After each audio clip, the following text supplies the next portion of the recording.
Hello दोस्तों, स्वागत है कहानी कविता चैनल पर। मैं आपको भगवती सती पार्वती की कथा सुनाने जा रही हूँ। इसको लाइक और ज़्यादा से ज़्यादा सब्सक्राइब करना। एक समय महाव्रती राजा दक्ष ने देवी का तप किया। 30,000 वर्ष निरंतर तप करने के बाद राजा को जगदम्बिका ने दर्शन दिए। वे कृतार्थ हो गए। राजा दक्ष ने देवी से पूछा कि भगवान शंकर ने रुद्र नाम से ब्रह्मा के पुत्र के रूप में अवतार लिया और आपका अवतार अभी हुआ ही नहीं है, तो शिवजी की पत्नी कौन होगी? तब जगदम्बा ने उन्हें वर दे दिया कि मैं ही तुम्हारी स्त्री से पुत्री रूप में उत्पन्न होकर कठिन तप से शिव की पत्नी बनूंगी। शिवजी बिना कठिन तपस्या के प्राप्त नहीं हो सकते। कुछ कालों उपरांत महामाया ने दक्ष प्रजापति के घर जन्म लिया और सती नाम से वह माता पिता के घर में पलने लगी। जब सती बड़ी हुई तो शिवजी की प्राप्ति के लिए माता से तप करने की आज्ञा मांगी।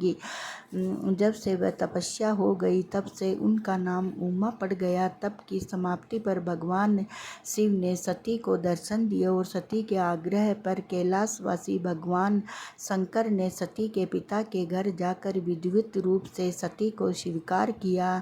एक समय देव सभा में दक्ष प्रजापति के आगमन पर जब भगवान शंकर उठकर खड़े नहीं हुए, तब महाराज दक्ष ने रुष्ट होकर कहा, सांसारिक संबंध में इसने मेरे पुत्र समान होते हुए भी मुझे प्रमाण नहीं किया, अतः हे देवताओं, मैं इसे बहिष्कृत करता हूँ। आज से यह देवताओं के साथ भाग नहीं पाएगा।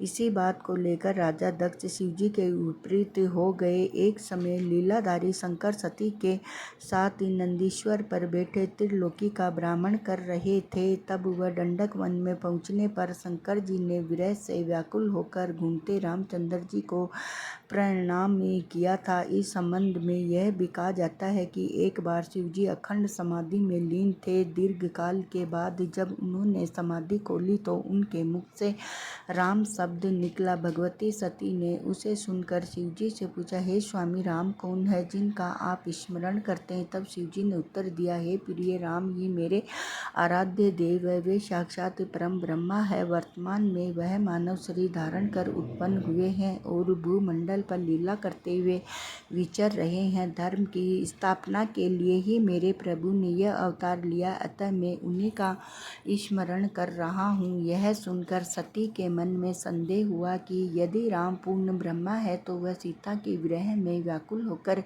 एक सामान्य मनुष्य का सा व्यवहार क्यों कर रहे हैं। अंतर्यामी भगवान शंकर ने जब तक ये जाना कि रामचंद्र के पूर्ण ब्रह्मा होने के बारे में सती के मन में शंका थी, तो उन्होंने सती से कहा कि हे प्रिय, यदि तुम्हारे मन में किसी प्रकार का संदेह है तो तुम स्वयं अपनी बुद्धि से परीक्षा ले सकती हो। पति से स्वीकृति पाकर सती उसी स्थान पर जा पहुंची जहां रामचंद्र जी सीता के विरह में व्याकुल होकर भटक रहे थे। उसी समय सती ने सीता जी का रूप धारण कर लिया और सोचा कि यदि रामचंद्र उन्हें देखकर भ्रमित हो जाएंगे तो स्पष्ट हो जाएगा कि वह पूर्ण ब्रह्मा नहीं है। परंतु सती ने जो सोचा था उसका उल्टा हुआ। सीता का रूप धर कर आती सती को देखकर भगवान राम ने उन्हें प्रणाम किया और कहा, हे माता, आप वन में क्यों विचरण कर रही है? भगवान शंकर कहाँ है? रामचंद्र जी के मुख से माता शब्द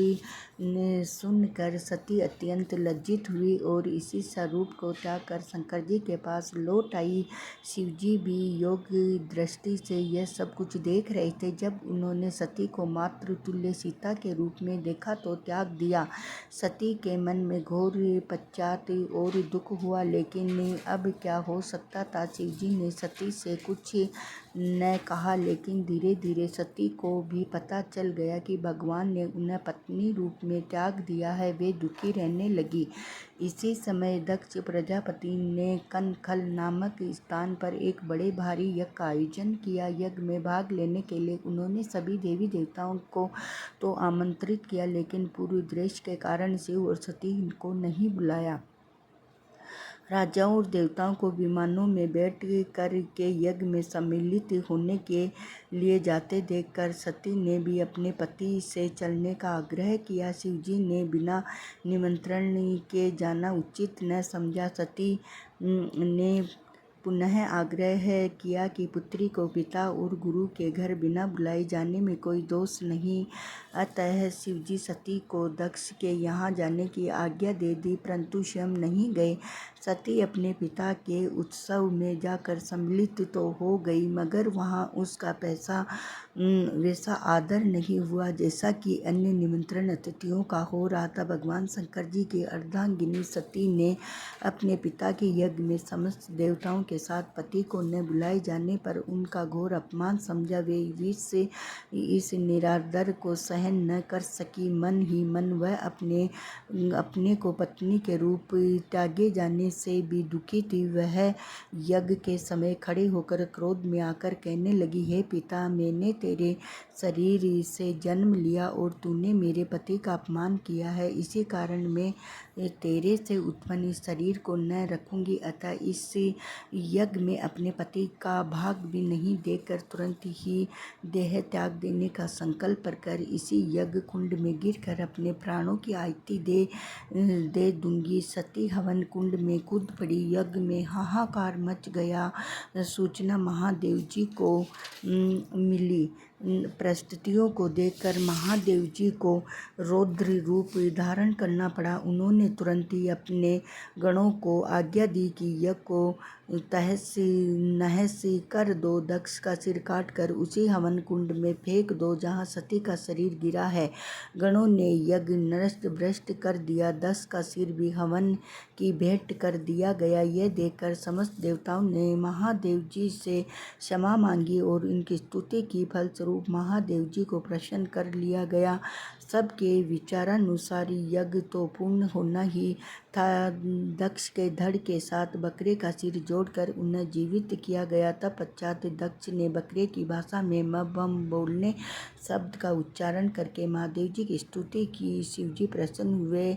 वह वर दिया कि तेरी पूजा भी मेरे समान ही होगी। इसी घटना के फलस्वरूप हरिद्वार से 4 किलोमीटर पर कनखल नामक स्थान में दक्षेश्वर महादेव का मंदिर बना है। यूं तो साल भर ही श्रद्धालु दर्शनों को जाते, परंतु सावन में विशेष पूजा होती है। सावन के प्रत्येक सोमवार को यहाँ मेला लगता है। मंदिर काफी बड़ा बन गया है। दर्शन करने वालों की तो सभी मनोकामनाएं पूर्ण होती है। इसके बाद शिवजी सती के विरह में व्याकुल होकर उसके मृत शरीर को कंधे पर डाले हुए तीनों लोकों में घूमने लगे। इसी स्थिति को देखकर भगवान विष्णु ने चक्र से सती के मृत शरीर के टुकड़े टुकड़े करके गिरा दिए। सती की देह के अंग 51 स्थानों पर गिरे। इन्हीं सभी स्थानों को शक्तिपीठ कहा जाता है। पति के अपमान से दुखी हो अपना शरीर त्याग करने के बाद फिर से उन्हीं महादेव जी से विवाह करने के अभिप्राय से उन्होंने हिमालय के घर जन्म लिया। अब सती की माता का नाम मेनका था। मेनका सद्गुणी और अत्यधिक रूपवान थी। माता के